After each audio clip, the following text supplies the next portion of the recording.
Di sini kita bisa mengambil kesimpulan kembali bahwa yang menghalangi kita untuk mesra bersama Allah, yang menghalangi kita untuk betah duduk bersama Allah, yang menghalangi kita ingin selalu bersama Allah, bahwa itu adalah takabur, bahwa itu adalah ujub, bahwa itu adalah nggak punya akhlak. Artinya ketika kita mampu berupaya menghilangkan takabur, menghilangkan ujub, ya, memperbaiki adab ketika ibadah itu hilang semua, baru kita merasakan keindahan ketika kita bersama Allah.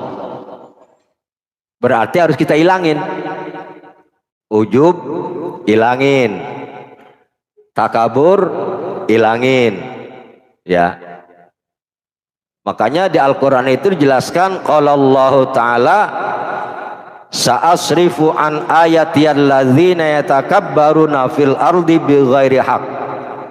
Kata Allah, aku akan memalingkan orang-orang yang menyombongkan dirinya di muka bumi tanpa alasan yang benar dari tanda-tanda kekuasaanku. Jadi Allah nggak ada urusan,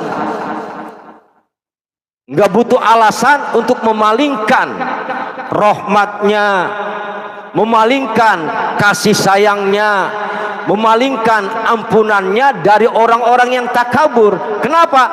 Karena memang ketika orang itu melakukan satu perbuatan takabur, sebetulnya alasannya apa? Sebagai manusia yang lemah, seharusnya dia menyadari bahwa tidak ada alasan bagiku, tidak ada alasan bagi diri kita untuk takabur, tidak ada alasan untuk sombong.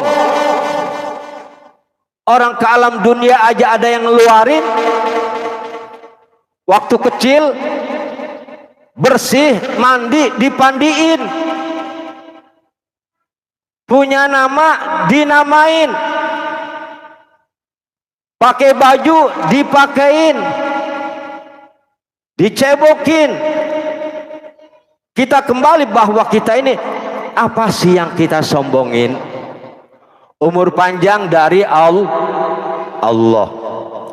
dapat rizki dari Allah, diberikan sehat dari Allah, diberikan kemampuan ilmu dari Allah. Segalanya pemberian itu dari Allah, bukan hasil kita. Lalu layak enggak kita sombong? Ada alasan enggak kita untuk sombong kalau umpamanya kita ini semuanya dari Allah? Enggak ada alasan.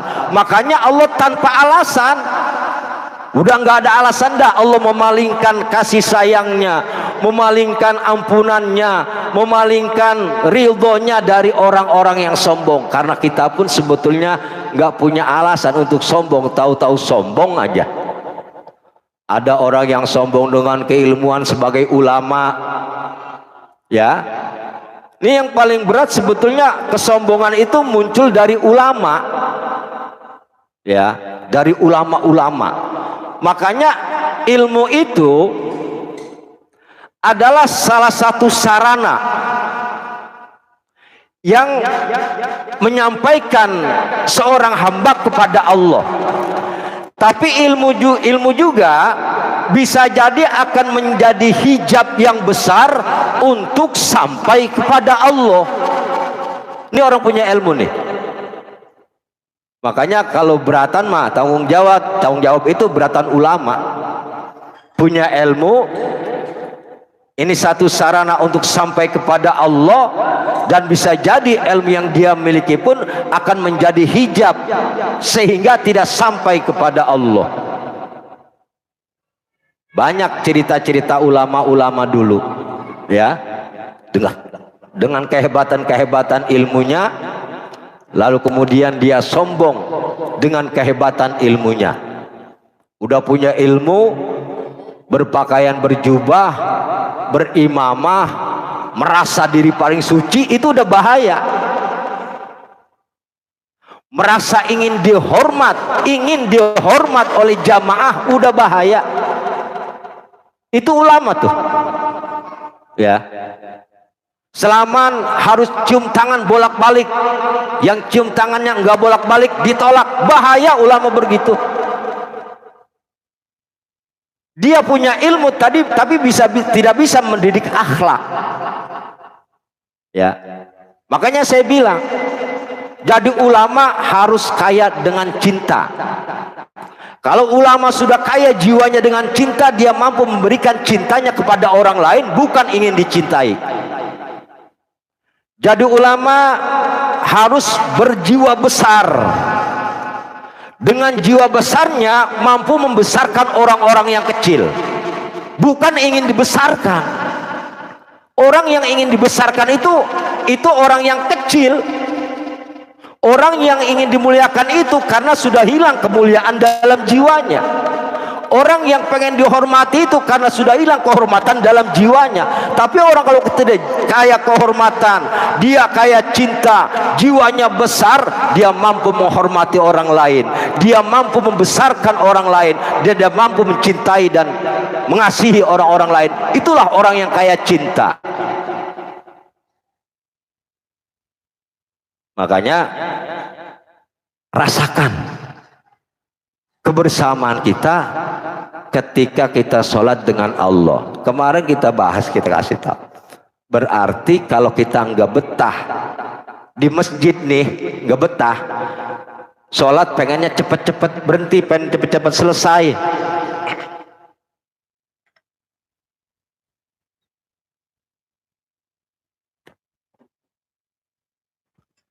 Kalau sholatnya ingin cepat-cepat selesai, artinya kan ingin cepat-cepat berpisah dengan Allah. Kira-kira ada enggak ketika anak remaja, laki-laki dan perempuan, ketika dia bercinta bersama, dia ingin cepat-cepat berpisah, ada enggak? Enggak ada. Kalau bisa habis maghrib sampai jam 6 subuh baru pisah, walaupun di tengah hutan. Kenapa betah? Walaupun di tengah hutan, meskipun banyak nyamuk, tidak takut dengan ular yang berbahaya, karena ada cinta. Yang ini mencintai, yang ini mencintai, menyatu dalam satu cinta, makanya betah.